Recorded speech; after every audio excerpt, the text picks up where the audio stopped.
यदि आप चाहते हैं कि आपका जेईई मेंस 2025 का जो फर्स्ट अटेम्प्ट है उसमें एक अच्छा परसेंटाइल बन जाए, जिसके लिए केवल 120 डेज का टाइम बचा हुआ है, तो उसके लिए आपको ये 6 मोस्ट इंपोर्टेंट पॉइंट जो है ये अपने माइंड में रखने होंगे। और इस वीडियो में जो टाइम टेबल मैं बताने वाला हूं वो इस तरीके से मैंने डिजाइन किया है जिससे ये जो 6 पॉइंट्स हैं वो बिल्कुल फुलफिल हो पाए और आपका एक अच्छा परसेंटाइल जो है वो फर्स्ट अटेम्प्ट में बन जाए। सबसे पहली चीज तो आपको मोर एंड मोर प्रैक्टिस पर फोकस करना है। जो बच्चा प्रैक्टिस नहीं करेगा वो कितना ही थ्योरी पढ़ ले, कितने ही लेक्चर देख ले, उस पर क्वेश्चन पेपर में नहीं बनेंगे, उसके मार्क्स नहीं आने वाले हैं। तो आज ही से ये टारगेट बना लो कि आपको हर दिन 100 क्वेश्चन सॉल्व करने हैं इन फिजिक्स, केमिस्ट्री और मैथमेटिक्स। टोटल 100 क्वेश्चन आपको हर दिन सॉल्व करने हैं। पॉइंट नंबर सेकंड, आपको तीनों सब्जेक्ट जो है वो इक्वली पढ़ने हैं। देखो, यदि आप मैथ्स आप पर नहीं बन रही है तो आप फिजिक्स और केमिस्ट्री के दम पर 96, 97, 98 परसेंटाइल ला सकते हैं, इसमें कोई शक नहीं है। लेकिन आपको एक अच्छा परसेंटाइल चाहिए है, आपको 99 परसेंटाइल चाहिए है, तो उसके लिए आपको तीनों सब्जेक्ट पर इक्वली फोकस करना पड़ेगा अच्छा परसेंटाइल बनाने के लिए। और यदि अच्छा परसेंटाइल चाहिए तो मैं सजेस्ट करूंगा कि आप हर दिन तीनों सब्जेक्ट पढ़ो। उससे क्या होता है, कॉन्फिडेंस आता है कि मेरा कोई भी सब्जेक्ट छूट नहीं रहा है। तीनों सब्जेक्ट में आपकी इक्वली कंसिस्टेंसी जो है वो बनी रहती है और कॉन्फिडेंस हमेशा आपका हाई रहता है यदि आप तीनों सब्जेक्ट पर डे पढ़ते हो। इसके बाद ignore your board exam till first attempt. JEE mains का जब तक फर्स्ट अटेम्प्ट नहीं होता है, आपको क्लास 12th में यदि आप हो तो आपको क्लास 12th की बोर्ड एग्जाम से कोई मतलब नहीं है। यदि आप एक ट्रू जेईई एस्पायरेंट हो तो आप बोर्ड बहुत आसानी से मैनेज कर लोगे। और अभी से यदि आपको बोर्ड की टेंशन सता रही है तो आप फिर जेईई की प्रिपरेशन छोड़ दो, क्योंकि जो बच्चा बोर्ड को मैनेज नहीं कर सकता वो जेईई नहीं निकाल सकता। आप अभी प्रिपरेशन छोड़ दो और बढ़िया तरीके से बोर्ड पर फोकस करो और अपनी क्लास 12th की स्कूल लाइफ पर फोकस करो। वो आपके लिए ज्यादा बेटर रहेगा, इंस्टेड कि आप इसी प्रेशर में पूरा समय जो है वो वेस्ट कर दो। इसके बाद सबसे इंपॉर्टेंट, यदि आप क्लास 12th में हो और आपको स्कूल जाना पड़ता है तो ट्राई करो कि आप स्कूल जाना बंद कर दो और केवल 2 से 3 दिन ही आप स्कूल जाओ, यदि आपको सच में फर्स्ट अटेम्प्ट में एक अच्छा परसेंटाइल चाहिए है तो। मैं तो बोल रहा हूँ यदि पॉसिबल है तो बिल्कुल भी मत जाओ, और यदि आप जा रहे हो, आपको अटेंडेंस वहां पे देना है, तो आप 2 से 3 दिन ही केवल स्कूल जाओ। प्रिंसिपल सर से या फिर किसी से भी बात करके पॉसिबल हो पाता है तो वो पॉसिबल कर लो। इसके बाद यदि आपके बैकलॉग हो गए हैं, और बैकलॉग्स में काफी इंपोर्टेंट चैप्टर्स जो थे जेईई मेंस के, जो कि मैंने ऑलरेडी बताए हुए हैं, यदि नहीं देखे हैं तो वीडियोस जो है ऑलरेडी मैंने अपलोड कर दिए हैं इंपॉर्टेंट चैप्टर्स की, आपको मेरे चैनल पर मिल जाएंगी। तो वो इंपॉर्टेंट चैप्टर्स यदि आपके बैकलॉग बन गए हैं तो आपको बैकलॉग हर दिन कवर करने पड़ेंगे। यदि आप ये सोच रहे हो कि मैं संडे या सैटरडे को बैकलॉग कवर कर लूंगा तो नहीं हो पाएंगे। तो आपको हर दिन बैकलॉग कवर करना है और उसके लिए फिजिक्स, केमिस्ट्री और मैथ्स में हर दिन आपको टाइम देना पड़ेगा। अब बैकलॉग को कैसे कवर करना है उस पर मैंने ऑलरेडी वीडियो बना दी है, उस वीडियो को जो लिंक है वो आपको डिस्क्रिप्शन में मिल जाएगी, आप इस वीडियो के बाद उस वीडियो को देख सकते हैं। एंड इसके बाद सबसे इंपॉर्टेंट, देखो, थ्योरी पढ़ना और थ्योरी के बाद प्रैक्टिस करना ये केवल 50% है। बाकी का जो 50% बचता है वो रिवीजन और मॉक टेस्टिंग होती है। क्योंकि जो बच्चा रिवीजन नहीं करेगा उसने चाहे कितनी भी अच्छे से प्रैक्टिस की हो और कितनी भी अच्छे से उसने थ्योरी पढ़ी हो, वो भूल जाएगा एक समय के बाद। मैं कह रहा हूं यदि आप आज कोई चैप्टर पढ़ते हो और उसकी अच्छे से प्रैक्टिस कर लेते हो, एक हफ्ते बाद ऐसा होगा कि आप पर सेम चैप्टर की थ्योरी भी आप भूल गए हो और क्वेश्चन भी आप पर नहीं बन रहे हैं। तो रिवीजन बहुत ज्यादा इंपॉर्टेंट हो जाता है, और उससे भी ज्यादा इंपॉर्टेंट हो जाता है मॉक टेस्टिंग करना। क्योंकि अगेन यदि आप अच्छे से प्रैक्टिस कर लेते हो और थ्योरी भी अच्छे से पढ़ते हो, लेकिन तब भी आप अच्छा स्कोर नहीं कर सकते क्योंकि आपका पेपर टेम्परामेंट सेट ही नहीं होगा। आपको सिली मिस्टेक्स कैसे अवॉइड करनी है, आपको प्रेशर कैसे हैंडल करना है पेपर का, वो आपको मॉक टेस्टिंग से ही पता चलेगा। तो आपका जो टाइम टेबल होना चाहिए वो ऐसा होना चाहिए कि ये जो 6 पॉइंट है इनकी फुलफिलमेंट हो सके, वही एक बेस्ट टाइम टेबल है अभी आपके लिए। तो इस वीडियो में मैं ऐसा ही एक टाइम टेबल जो है वो मैं बताने वाला हूं। लेकिन इंपॉर्टेंट चीज आपको जो माइंड में रखना है वो ये है कि ना तो मुझे आपकी स्लीपिंग साइकिल पता है, ना ही आपका स्कूल का टाइम मुझे पता है, ना ही आपकी कोचिंग का टाइम मुझे पता है। तो यहाँ पर जो मैं टाइम टेबल बताने वाला हूँ वो एक ऐसा टाइम टेबल होगा जो कि कुछ हद तक मैंने भी फॉलो किया था अपनी जेईई प्रिपरेशन में, और एक जनरल टाइम टेबल होगा। इससे आपको हिंट लेनी है, और ये जो डाउट्स हैं आपके माइंड में कि कितने घंटे पढ़ना चाहिए, कैसे पढ़ना चाहिए, बैकलॉग को कैसे कवर करना है, 100 क्वेश्चन कैसे कवर करना है, ये सारे डाउट्स इस टाइम टेबल के साथ क्लियर हो जाएंगे। तो इस वीडियो को आपको टिल द एंड देखना है और ये काफी हेल्पफुल होगी आपके लिए, ये मैं डेफिनेटली कह सकता हूं। तो चलो वीडियो को स्टार्ट करते हैं। देखो, आपको सबसे पहले क्या करना है कि अपने जो 24 घंटे हैं आपके पास, उनको आपको 4 पार्ट्स में आपको डिवाइड कर लेना है, 4 स्लॉट्स में आपको डिवाइड कर लेना है। देखो, जब आप स्लॉट्स में पढ़ाई करते हो ना, अपने दिन को तुम पार्ट्स में डिवाइड कर लोगे तो उससे क्या फायदा है, यदि आपका किसी दिन का एक हिस्सा जो है वो खराब हो जाता है तो बाकी जो हिस्से हैं उनके यदि तुम टारगेट्स पूरे कर लेते हो तो इन द एंड वो जो दिन है वो आपका सफल हो जाता है। इसलिए आपको हमेशा स्लॉट में पढ़ाई करना चाहिए। तो आपको सबसे पहले क्या करना है, 24 घंटे को 4 पार्ट्स में आप डिवाइड कर लो। पहले ध्यान से सुनना, अभी आप कंफ्यूज हो सकते हो, सारी चीजें इन द एंड आपकी क्लियर हो जाएंगी। तो देखो, स्लीपिंग आप लास्ट 6 घंटे की आपकी ये स्लीपिंग हो गई, ठीक है ना। लास्ट का टाइम है, थोड़ा सा आपको ज्यादा पढ़ना चाहिए, बट ऐसा नहीं है कि आप नींद काफी कम कर दो। आप 7 घंटे भी सो सकते हो, और कोई एक ऐसा सब्जेक्ट है जिसमें आपको कम पढ़ना है उससे आप थोड़ा सा कटौती कर सकते हो पढ़ाई में, और अपनी जो नींद है उसको बढ़ा लेना, और 7 घंटे आप कर सकते हो। लेकिन फिलहाल मैंने अभी स्लॉट में अच्छे तरीके से डिवाइड करने के लिए यहाँ पे मैंने 12 से लेके 6 जो है सुबह 6 बजे तक स्लीपिंग साइकिल हो गई आपकी। और इसके बाद आपको सुबह सुबह फिजिक्स पढ़ना है। अब सुबह सुबह फिजिक्स क्यों पढ़ना है, क्योंकि अभी आपके पास जितना टाइम बचा हुआ है, फिजिक्स ही एक ऐसा सब्जेक्ट है जिसमें आप अभी भी 80 to 90 मार्क्स ला सकते हैं। क्योंकि जेईई मेंस में लिटरली बता रहा हूं, आपके मोस्टली फॉर्मूला बेस्ड क्वेश्चन आएंगे। 30 में से आपको 20 क्वेश्चन आपको फॉर्मूला बेस्ड मिलने वाले हैं। बाकी जो 10 क्वेश्चन होंगे वो थोड़े से कॉन्सेप्चुअल बेस्ड हो सकते हैं। 20 क्वेश्चन पर भी आपका 99 परसेंटाइल बनने के चांसेस है फिजिक्स में। तो आपको सुबह पढ़ना चाहिए, क्योंकि सुबह आपकी एनर्जी जो है वो हाई रहती है और फिजिक्स को आप मास्टर कर सकते हो। इसके बाद जो दोपहर में जो 12 से लेकर 6 बजे तक है शाम तक, इसमें यदि आपकी एनर्जी हाई रहती है तो आप मैथ्स पढ़ो, या फिर आपको रात में आपकी एनर्जी हाई रहती है तो आप यहाँ पर मैथ्स पढ़ो, ठीक है। आप केमिस्ट्री और मैथ्स में स्विच कर सकते हो।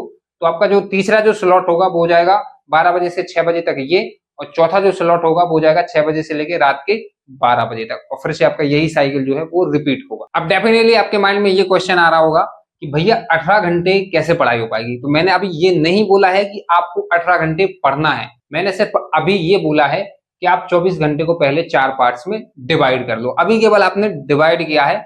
अब बात करेंगे कि एक जो पार्ट है, एक जो स्लॉट है फिजिक्स वाला, उसमें आपको कैसे पढ़ना है, मैथ्स में आपको कैसे पढ़ना है, और केमिस्ट्री वाले स्लॉट में आपको केमिस्ट्री कैसे पढ़ना है, उसकी 1 बाय 1 बात कर रहे होंगे। तो सबसे पहले बात करते हैं फिजिक्स में सुबह आपको फिजिक्स किस तरीके से पढ़ना है। तो देखो, आपका ये जो पहला जो स्लॉट है, जो फिजिक्स का जो स्लॉट है, जो कि सुबह 6 बजे से लेकर 12 बजे तक चलेगा, आपको इसमें क्या करना है कि 2 घंटे जो है वो आपको देना है आपका जो करंट गोइंग जो चैप्टर है फिजिक्स में, जो कि आप ऑनलाइन देख रहे हो, यूट्यूब से देख रहे हो, या फिर आप कोचिंग फॉलो कर रहे हो, किसी बैच को फॉलो कर रहे हो, तो उसका जो फिजिक्स का जो लेक्चर है उसके लिए आपको 2 घंटे का टाइम आपको देना है। एंड इसके बाद जो 2 घंटे हैं वो आपको देने हैं उसी चैप्टर से रिलेटेड प्रैक्टिस के लिए, जिसमें आप 2 घंटे में 30 से 35 जो क्वेश्चन है वो आप इजीली प्रैक्टिस कर लोगे। और 1 घंटा जो है वो आपको देना है रिवीजन के लिए और बैकलॉग्स के लिए। 1 घंटा फिजिक्स के बैकलॉग्स। याद रखना, ये जो स्लॉट चल रहा है ना, इस स्लॉट में आपको ना केमिस्ट्री से मतलब है ना मैथ से मतलब है। दोपहर के 12 बजे तक केवल और केवल मुझे फिजिक्स से मतलब है। आपको ऐसा अपना माइंडसेट जो है वो बनाना है। तो ये जो 1 घंटा आपको मिल रहा है, इसमें आप अपने बैकलॉग कवर कर सकते हो और अपने शॉर्ट नोट से रिवीजन कर सकते हो। और जो बैकलॉग्स हैं वो ट्राई करो कि वो भी आप क्वेश्चन प्रैक्टिस के थ्रू कर पाओ। यदि आपकी थ्योरी कंप्लीट है लेकिन आपकी प्रैक्टिस नहीं है पास्ट के चैप्टर्स में, तो आप क्या करो, या फिर थोड़ी थोड़ी आपको थ्योरी आती है तब भी आप ट्राई करो कि क्वेश्चंस के थ्रू जो है, प्रैक्टिस के थ्रू जो है वो आप बैकलॉग्स को कवर कर रहे होंगे। और 1 घंटा आपको डेफिनेटली रिवीजन के लिए देना है। तो ये जो 5 घंटे हैं आपके स्लॉट 1 में आपको निकालना है। इसमें आप ब्रेकफास्ट थोड़ा सा एडजस्ट कर सकते हो, थोड़े से आप छोटे छोटे ब्रेक्स ले सकते हो, और ट्राई करो कि 6 में से 5 घंटे जो है आप फिजिक्स में इस तरीके से आप पढ़ाई कर पाए। अब थोड़ा सा ये हो सकता है कि आपकी जो लाइव क्लास है उसमें 2 घंटे से थोड़ा ज्यादा समय लग जाए, तो आप यहाँ पे थोड़ा सा निकाल सकते हो, और थोड़ा सा यहाँ पे निकाल के ये 3 चीजें जो है वो आप कंप्लीट करने का पूरा ट्राई करो। अब बात करते हैं सेकंड स्लॉट की। इसके बाद यदि मैं मैथ्स की स्लॉट की बात करूं तो सबसे पहले तो मैं ये आपको सजेस्ट करूंगा कि या तो आप नहा लो, या फिर पॉसिबल है तो आप कम से कम अपना मुंह हाथ तो धुले लो, जिससे थोड़ी सी एनर्जी जो है, फ्रेश एनर्जी आपके बॉडी में थोड़ा सा एनर्जी आ जाए, क्योंकि अब आप मैथमेटिक्स पढ़ने वाले हो। देखो, मैंने बोला है कि यदि आपको खुद पता होगा कि आपकी एनर्जी या तो रात वाला जो स्लॉट है उसमें ज्यादा हाई रहेगी, या फिर ये दोपहर वाले स्लॉट में ज्यादा हाई रहेगी, तो मैथ्स को इन दोनों में से जहां पे हाई एनर्जी रहती है आप वहां पे पढ़ सकते। तो आपको करना क्या है कि दोपहर में या तो आप नहा लो, लंच करने के बाद आपको अगेन वही करना है कि 2 आवर्स में आपको एक लेक्चर खत्म करना है, और 2 आवर्स में मैथ्स की आपको करंट गोइंग जो चैप्टर है उसकी प्रैक्टिस करना है मैथ्स में। और इस स्लॉट में ना आपको फिजिक्स से मतलब है ना केमिस्ट्री से मतलब है। और आप 2 घंटे में फिजिक्स में मुझे पता है ज्यादा क्वेश्चन सॉल्व नहीं कर पाओगे, क्योंकि यहाँ पे आपको क्वालिटी प्रैक्टिस करनी है। ऐसा नहीं है कि आप नंबर ऑफ क्वेश्चंस के पीछे भाग रहे हो, ऐसा आपको नहीं करना है। आप जो भी क्वेश्चन सॉल्व कर रहे हो उसको बढ़िया तरीके से सॉल्व करो, उसके आंसर तक पहुंचने की कोशिश करो। तो आप 2 घंटे में 25 से लेकर 30 क्वेश्चन आप यहाँ पे सॉल्व कर सकते हो। बाकी का जो 1 घंटा बचता है उसमें आप रिवीजन कर सकते हो, आप शॉर्ट नोट्स बना सकते हो, और आपके यदि बैकलॉग्स हैं पीछे के तो आप बैकलॉग को कवर करने में ये 1 घंटा दे सकते हो। और ट्राई करो कि जो बैकलॉग है वो आप थ्रू प्रैक्टिस कर पाओ। अब देखो बहुत सारे बच्चे जो हैं उनकी जो मैथ्स है वो वीक है, मुझे पता है। तो तुम क्या कर सकते हो, यदि तुम्हें मैथ्स को छोड़ना है तो मैं बता रहा हूँ मैथ्स यदि आप छोड़ के पढ़ाई करते हो तो आप 96 97 तक पहुंच सकते हो। यदि आप पूरा सिलेबस जो है फिजिक्स और केमिस्ट्री का अच्छे से कर लेते हो तो वो आप कर सकते हो, यदि आपको लग रहा है कि मैथ्स आपके बस की नहीं है।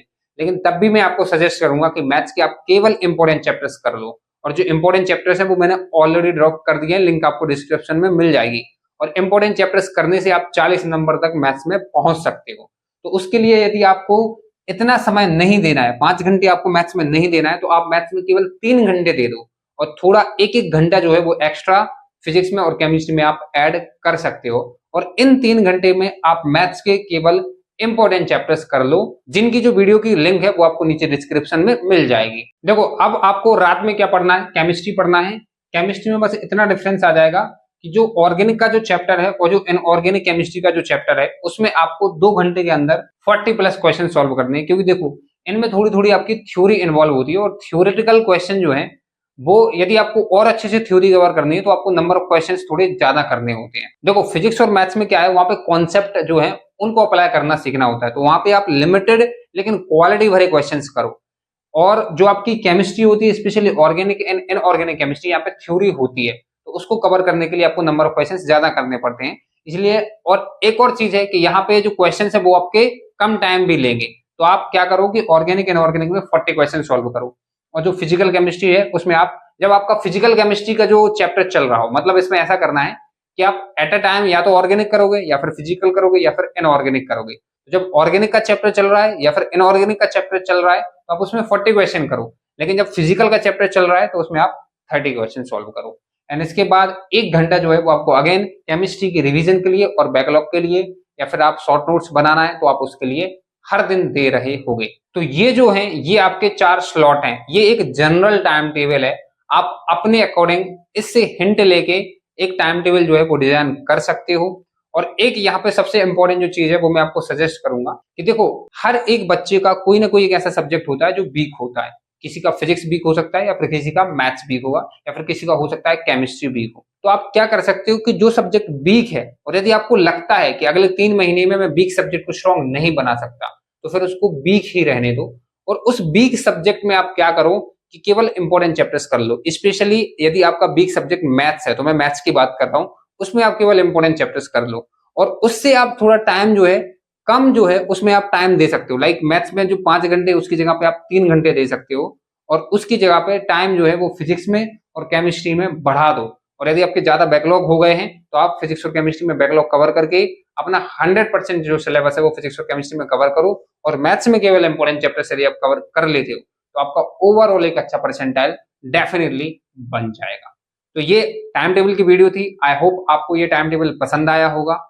वीडियो यदि आपको हेल्पफुल लगी हो तो चैनल को आप सब्सक्राइब जरूर करना। और यदि आप मेरी पर्सनल मेंटरशिप में ज्वाइन होना चाहते हैं तो उसकी लिंक जो है वो आपको डिस्क्रिप्शन में मिल जाएगी। Thank you for watching.